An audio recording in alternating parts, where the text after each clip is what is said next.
Quest'anno abbiamo dato un taglio un pochino diverso, anche per variarlo un po', abbiamo aggiunto degli elementi che ricordano alcuni dettagli, tipo l'ancora che è come segno di approdo verso un porto sicuro e una rete che rappresenta, diciamo, la fatica e il lavoro degli uomini nel mare, insomma, per procurarsi cibo e poter sfamare le proprie famiglie.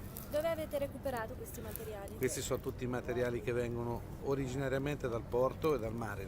È un messaggio di solidarietà e di ricercare un nuovo spirito nei confronti delle persone che arrivano dal mare.